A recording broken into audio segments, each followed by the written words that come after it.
Okay, Sarah DeMarias. Good afternoon. Hello. Hi, thank you for spending some time talking to me. No problem. Sarah is a middle school math teacher at Scandinavian in Fresno Unified, and Mhm. she also does home hospital instruction within our program. And I wanted to talk to her today about all the really cool stuff she is doing. So, um, tell me about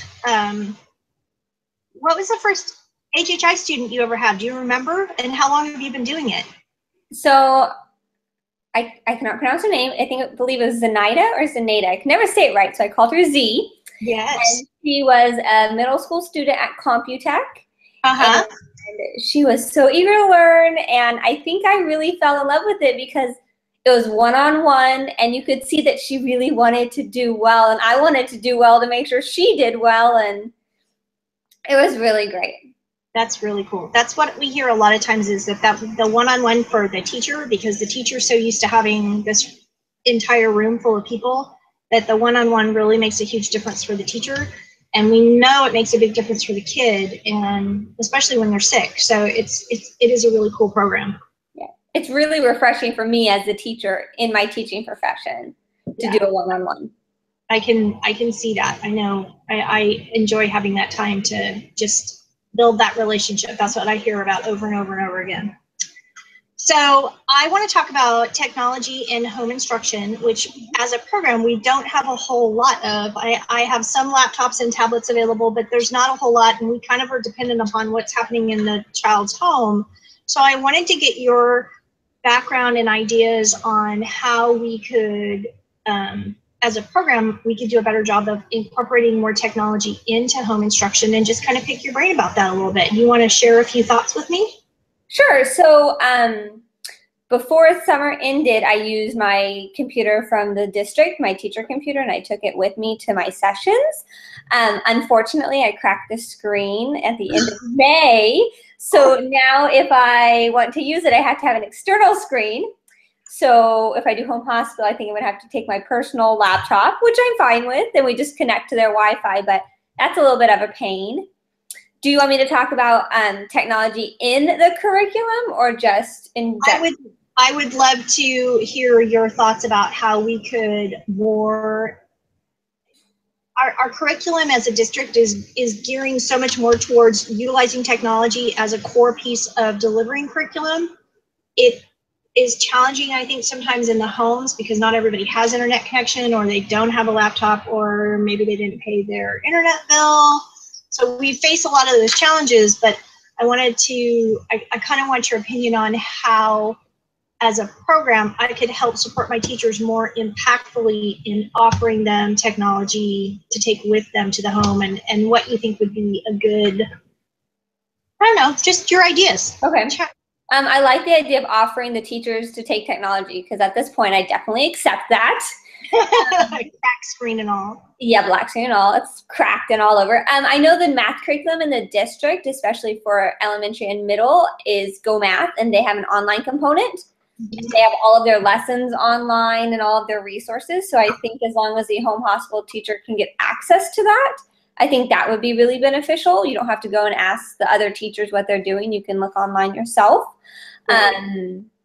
We used a lot of Brain Pops and PBS Learning or PBS Kids, and I think that's great to making sure the teachers have access to those passwords and even knowing that that's an option. Right. Yeah, I think that's a big deal as well. Uh-huh. I used Pinterest and Teachers Pay Teachers and found all the free stuff I could use that went with the grades we were teaching. So I think that was nice. I think that's a really cool resource.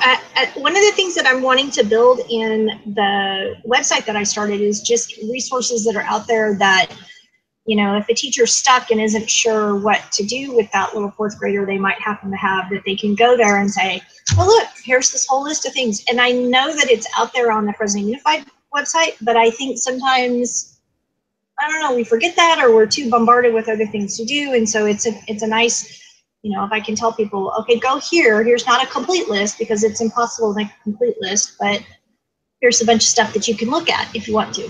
Right. And I wonder if you could gather a group of teachers who you have a relationship with, who you could say, hey, contact this person about this subject, who don't mind being bothered.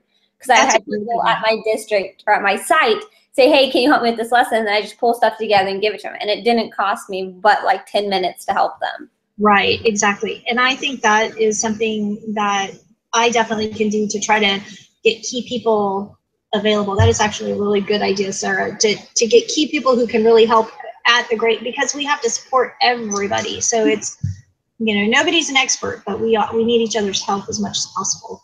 Right. And then that makes networking in the district, which I think is really cool. Like when I go to trainings, I see people that I kind of know and that I'm building this relationship with. Kind of like us. Mm-hmm. Exactly. That's very cool. Mm-hmm. Okay, so have you had any kids at this point that did not have internet access in their homes? No. Lucky girl. Yeah. That's good. That makes a huge difference. It makes it much easier to incorporate that technology and have them do it when they're familiar with it. So that's really awesome. Yeah, and I wonder if you could get information on, doesn't Comcast do a low cost internet providing? Do you know what I'm talking about? I do know what, yeah, and I think that is something that I need to do more research on that, because I know one of our other teachers, Shelby, spent some time on that with her family, that she really got some good resources for them. That's definitely, I will put that one on my list, because I think that's an important one as well. Mm-hmm. Just for the school, because it's crazy, but a kid's got to have internet to do their homework now. There's just, they have to have it. They just have to, I think. Okay, so tell me about how you started your Twitter chat. I'm really enjoying that. It's really fun. So tell me about how that all came about. Okay, so I went to, I think it was the Fresno Unified put on their first technology conference.